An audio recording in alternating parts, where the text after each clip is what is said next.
मुझे खैर समय की जानकारी नहीं है कब होगा शपथ, बट हाँ, तीसरी बार मेरे प्रधानमंत्री जी देश के प्रधानमंत्री बनने जा रहे हैं। कल एनडीए के तमाम लीडर्स की हम लोग की बैठक थी और एक स्वर में, देखिए ये बात सत्य है, इस बात को कोई नहीं नकार सकता कि एनडीए की ये जीत प्रधानमंत्री जी के नेतृत्व की ही जीत है। उनकी वजह से ही एनडीए को इतना प्रचंड बहुमत मिला है।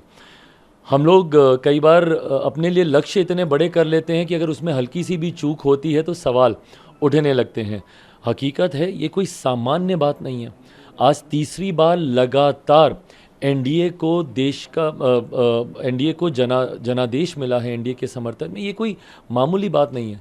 इतिहास अगर मैं ठीक से जानता हूँ तो शायद दूसरी बार ही ऐसा हुआ है इन 7 दशकों में कि किसी एक प्रधानमंत्री को, किसी एक गठबंधन को लगातार तीसरी बार सरकार बनाने का मौका मिले। तो अपने में ये बहुत बड़ी उपलब्धि है और इस उपलब्धि का श्रेय मेरे प्रधानमंत्री जी के नेतृत्व को ही जाता है। और कल एनडीए की बैठक में एक स्वर में बिना किसी शर्त के तमाम एनडीए के घटक दलों ने पुनः तीसरी बार, महज ये एक औपचारिकता थी बट उसको भी हम लोगों ने पूरा किया और उनके नेतृत्व को पुनः हम लोगों ने स्वीकारा है। और बहुत जल्द मेरे प्रधानमंत्री जी तीसरी बार देश के प्रधानमंत्री पद की शपथ लेंगे।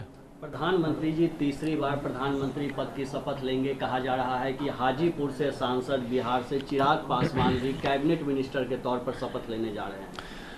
आप सब मेरा समर्पण मेरे प्रधानमंत्री जी के प्रति जानते हैं।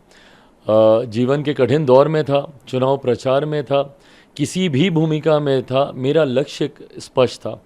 लक्ष्य मेरे प्रधानमंत्री जी को तीसरी बार देश का प्रधानमंत्री बनाना था। आज मेरे लिए सबसे बड़े उत्साह की बात यही है कि उस लक्ष्य को हम लोग पूरा करने जा रहे हैं। मेरे प्रधानमंत्री तीसरी बार देश के प्रधानमंत्री बनने जा रहे हैं। इस बात का उत्साह मुझ में, मेरे पार्टी के हर एक सांसद, हर एक नेता, हर एक कार्यकर्ता और एनडीए के हर एक कार्यकर्ता में इस बात का उत्साह है।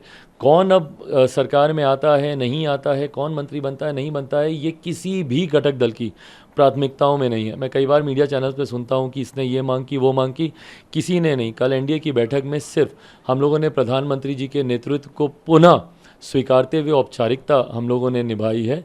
प्रधानमंत्री जी प्रधानमंत्री बने, इस बात की तत्परता हम सब में है।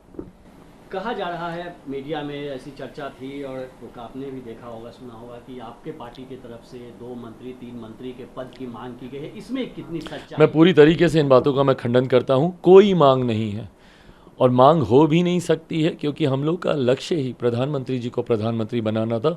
उसके लिए हर एक घटक दल ने अपनी एक ईमानदार भूमिका निभाने का काम किया। ये विशेषाधिकार पूर्णतः मेरे प्रधानमंत्री जी के पास ही है कि वो अपने मंत्रिमंडल में किसको जगह देते हैं, नहीं देते हैं। ऐसे में किसी घटक दल की कोई मांग नहीं है।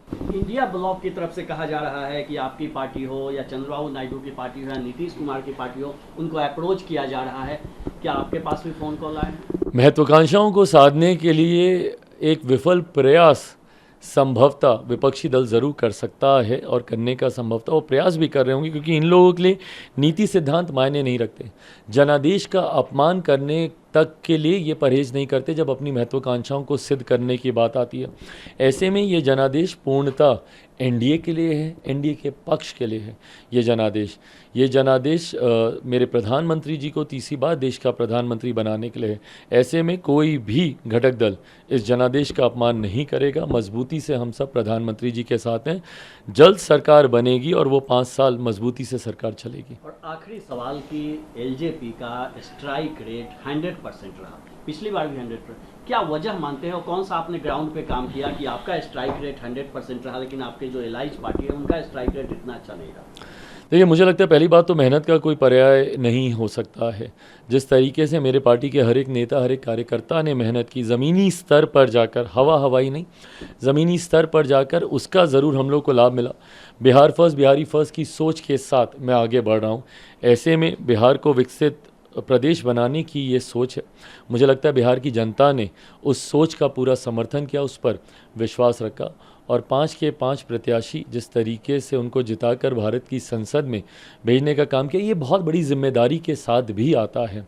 ऐसे में उनकी उम्मीदों पर खरा उतरने की भी बड़ी जिम्मेदारी अगले 5 वर्षों में हम सब के ऊपर है, जिसको बखूबी हम लोग पूरा करेंगे।